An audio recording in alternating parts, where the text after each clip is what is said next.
Today's Jeep factory, located where 75 and 280 come together, is the epicenter of Toledo's auto industry today.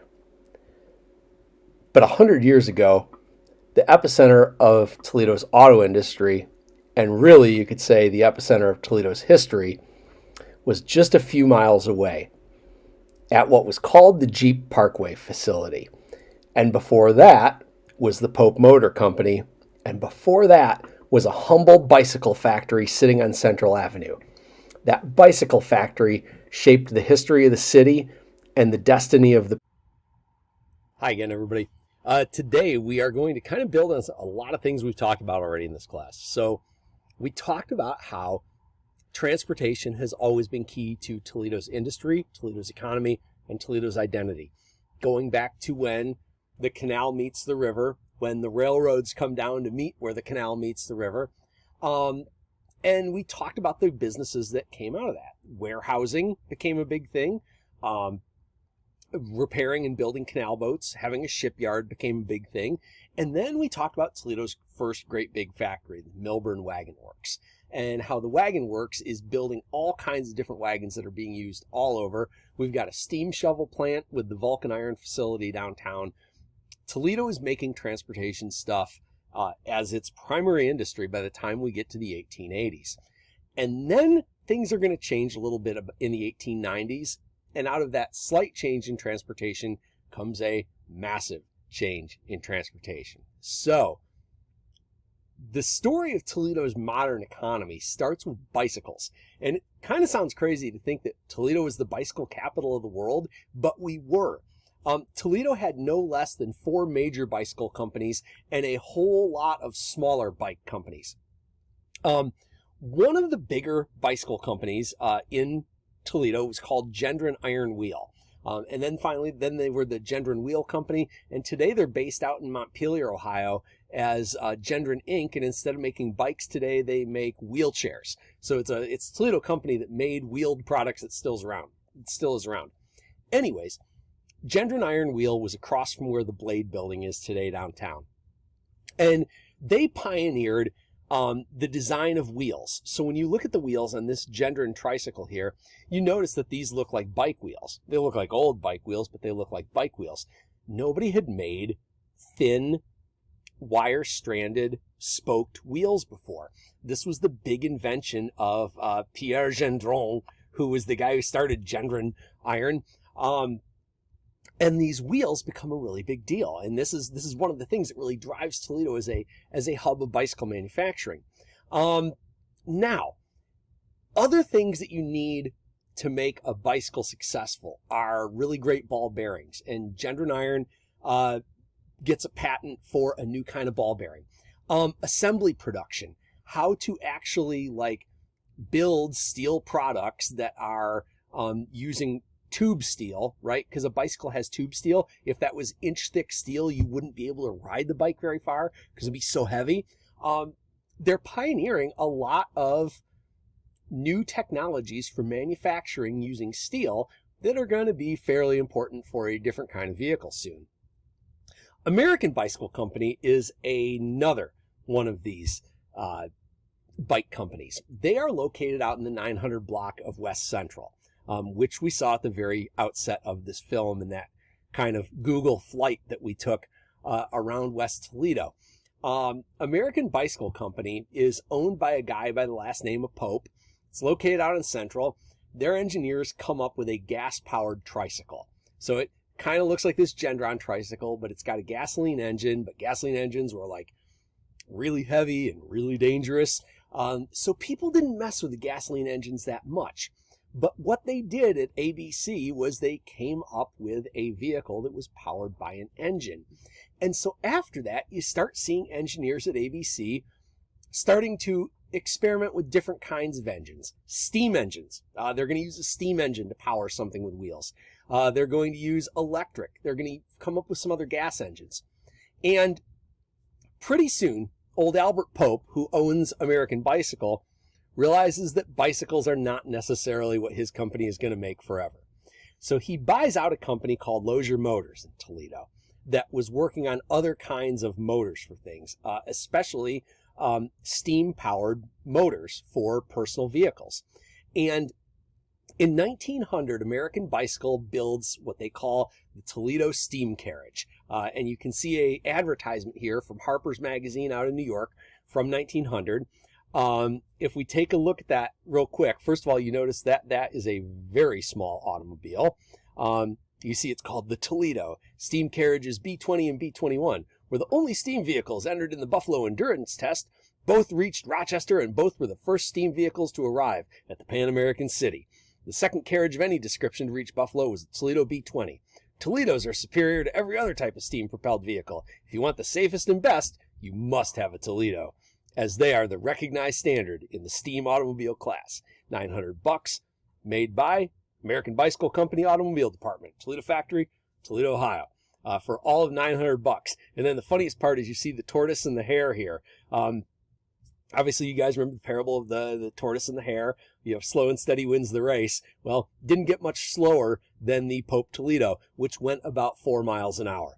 And it was steam-powered. Now, if you know anything about steam-powered trains and stuff, you know that you have to feed fuel in there. So you got to have some source of fuel. And these ones were not running on coal or wood. They had like gasoline that burned to heat up the steam vessel. And then there was a really complicated system of like pipes and knobs, and you had to do everything just right or the car exploded on you. But it was the first automobile produced in Toledo, Ohio in mass production. And it sets the pattern for the other cars that are going to be built in Toledo. They're using bicycle tube frame bodies and bicycle wheels. When you look at these wheels on these old cars, they're basically bicycle wheels. And who had the patents on those? Gendron Iron in Toledo, Ohio. So this is one of the reasons that Toledo is going to become such a big automotive experimentation hub, is because of that bicycle industry. So Pope is building this. He's got American Bicycle Company. Pretty soon they're going to just rename themselves Pope Motors. This is another view of the Toledo. And again, you can see how small it is. The other thing to notice, it doesn't have a steering wheel. It's got a tiller rod. So you just kind of move this rod back and forth to steer this thing. And there's those kind of bicycle looking wheels. ABC goes DOA. American Bicycle goes dead on arrival and is renamed as the International Motor Car Company 2 years later. And now the car is not just called the Toledo, it's the Pope Toledo. And you notice that in just 2 years, it's become bigger. It has 16 entire horsepower now. 4 people can ride in it. It's got something that looks a little more like a steering wheel. And it's got a gasoline powered engine. So here's your ad from the International Motor Car Company in Toledo. Toledo basically becomes the little motor city at this point. Detroit is already getting the reputation as the motor city, but Toledo is really diversifying in the kinds of cars that it makes. It's got the steam-powered ones. It's got gasoline-powered ones. 2 other Toledo bike companies start building. They team up and build something called the Yale. The Toledo Yale is one of the gas-powered cars they come up with. Craig Shipbuilding, one of the shipbuilding companies in the east side, starts building a car called the Maumee in 1906. And then this little beauty you see here that looks like it should be pulled by a horse is called the American Juvenile. And that was built by American Metal Wheel, which was another one of these bicycle making companies. What an attractive little car that is. So enter onto the scene the old Millburn Wagon Company. And we all remember Millburn being the big wagon company up near where the 911 center is today, near Swain Field Shopping Center. In the early 1900s, Millburn kind of senses the writing on the wall, that horse-drawn carriages and horse-drawn wagons are probably not going to be the way of the future, and they've got a great big factory dedicated to making horse-drawn wagons. So they're realizing they got to start changing things if they're going to stay in business. So Millburn takes the expertise they have from building wagons and starts building bodies for cars. They're not an engine plant yet, but they're going to build bodies for cars. By 1915, some of the engineers at Millburn start saying, well, you know, steam is too dangerous. Gas engines can be too heavy and too dangerous. What about electric? Can we make an electric motor work?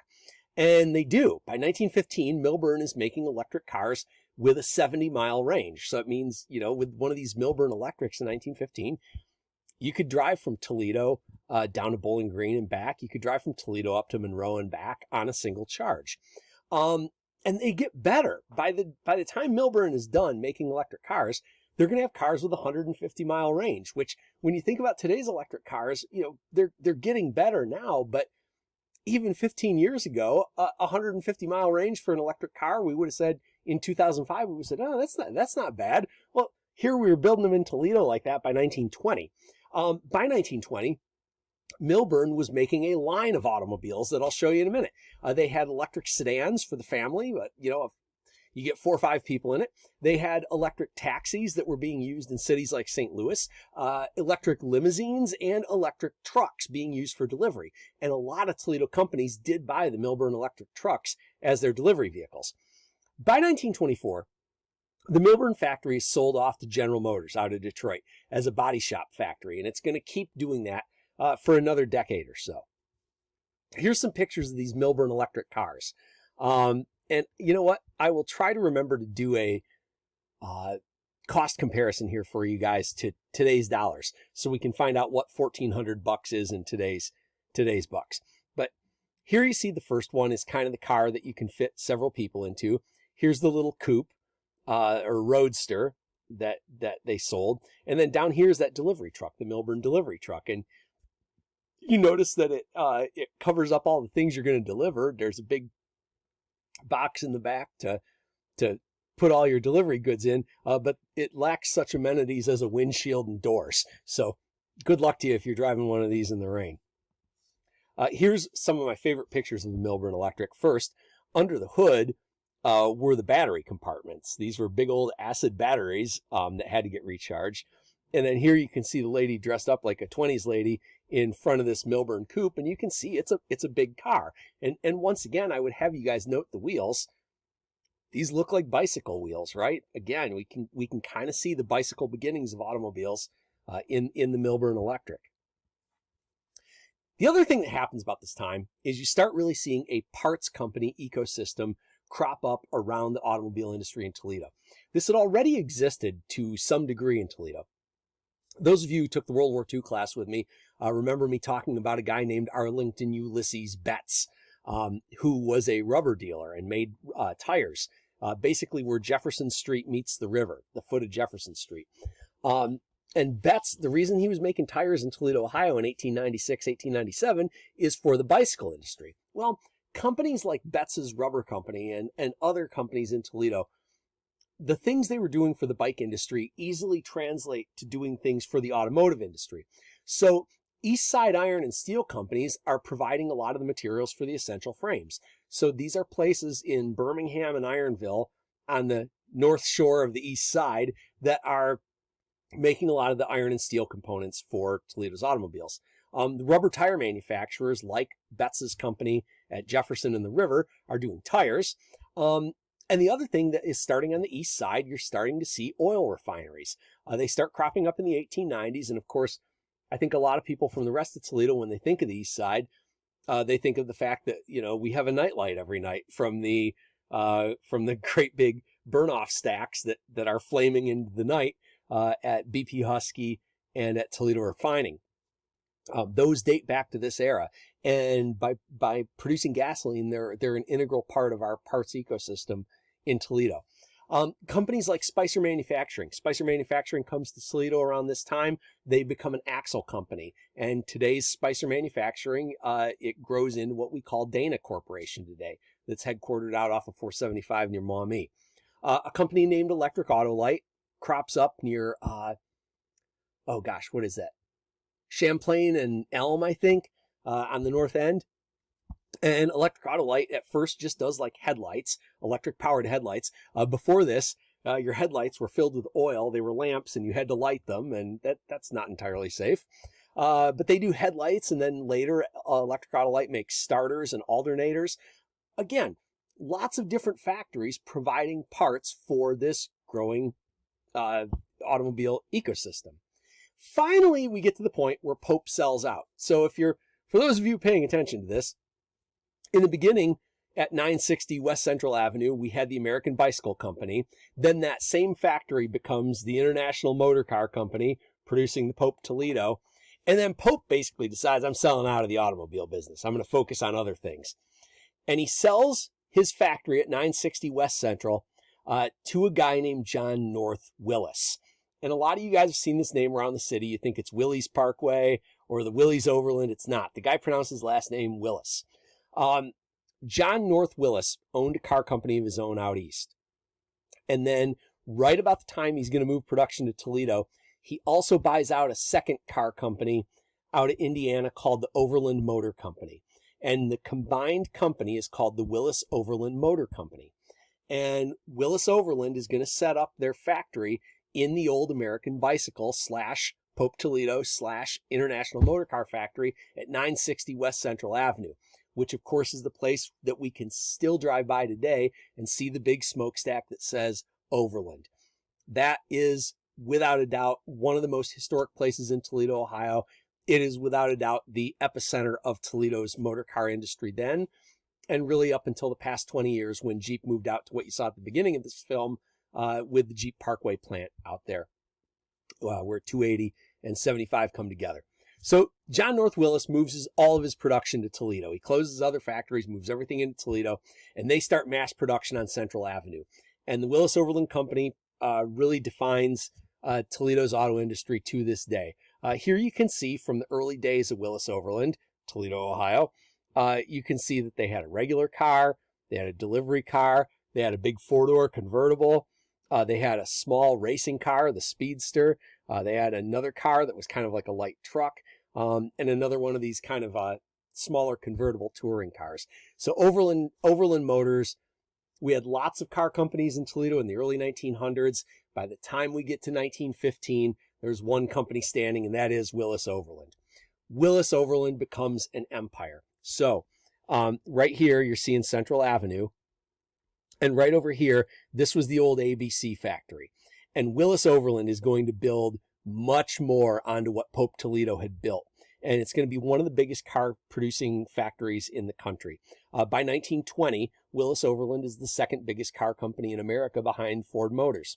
And this is the old Jeep plant, the Central Avenue facility. And the smokestack that still stands was right out about here. Willys Overland doesn't just have the main facility on Central. They end up owning some businesses close to downtown, including the one that Toledo School for the Arts is in today. They own some factories on the north end. They end up owning a factory near Airline Junction on the south end, all doing different things for the parts ecosystem that you need to build automobiles. And then one of their biggest acquisitions is going to be when they buy out Electric Autolite. John North Willys buys Electric Autolite over there at Champlain and Elm, and now he owns a lot of the things you need to build any automobile. In 1920, John North Willys, a great businessman, but not the greatest businessman, overextends himself and flirts with bankruptcy. And the company ends up bringing in a guy who's going to be really important in the Chrysler story to straighten out the finances of Willys Overland. And in that economic depression that happens in 2021, Willys Overland almost goes bankrupt. And we kind of see for the first time, maybe this isn't really safe, because by that point, 40% of all people working in Toledo, Ohio, drew a check from John North Willys. And that means that one man, if he just decides to close the factory, Toledo's got a 40% unemployment rate overnight. And that's probably not safe. And the 1920 economic collapse and what it does to the Willys empire, which it doesn't derail it. Willys makes a big comeback, but it also gives us a preview of the Great Depression, because we start learning, oh, if things go bad in this one part of the economy, Toledo could get hit really hard, which of course is exactly what's going to happen. So guys, here endeth the lesson. Thanks for sticking with me. Hope you found this interesting. As always, be well.